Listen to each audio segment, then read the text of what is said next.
Hi hello నమస్తే welcome to my channel. అందరు ఎలా ఉన్నారు? బాగున్నారా? నేను చాలా బాగున్నాను. ఈరోజు వచ్చేసి రొయ్యలు ఎగ్ ఫ్రై అండి.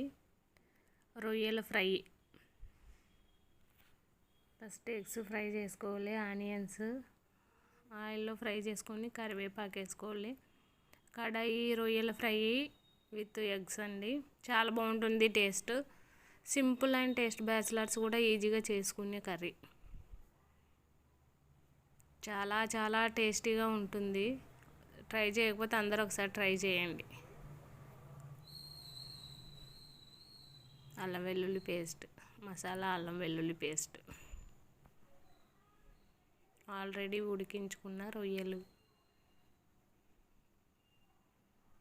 నేనైతే ఎప్పుడు అలాగే చేస్తాను, ఆల్రెడీ ఉడికించుకుంటాను. కొంచెం ఆయిల్ వేసి, ఆయిల్లో వాటర్ వస్తాయి కదండి, రొయ్యల్లో వాటర్ పోయేదాకా ఉడికించుకోవాలి. అలా అయితే కొంచెం నీసు వాసన రాదు. సీ ఫుడ్ కదా, కొంచెం స్మెల్ వస్తుంది. అలా చేస్తే స్మెల్ రాదు. ఇక్కడ ఫైనల్గా రెడీ అయిపోయింది. కారం వేసుకుంటున్నాను నేను. మీ టేస్ట్కి తగ్గట్టు కారం వేసుకోండి.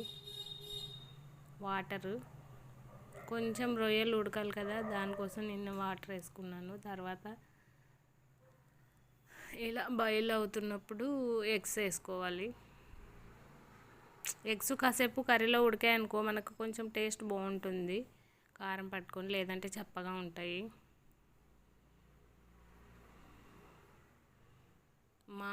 నాకు మా పిల్లలకు మా ఆయనకు చాలా ఇష్టం ఇలా కడాయి రొయ్యలు ఫ్రై చేస్తే. కర్రీ రెడీ అయిపోయింది. చూడండి ఎంత టేస్టీగా ఉంటుందో, అంటే చాలా బాగుంటుంది.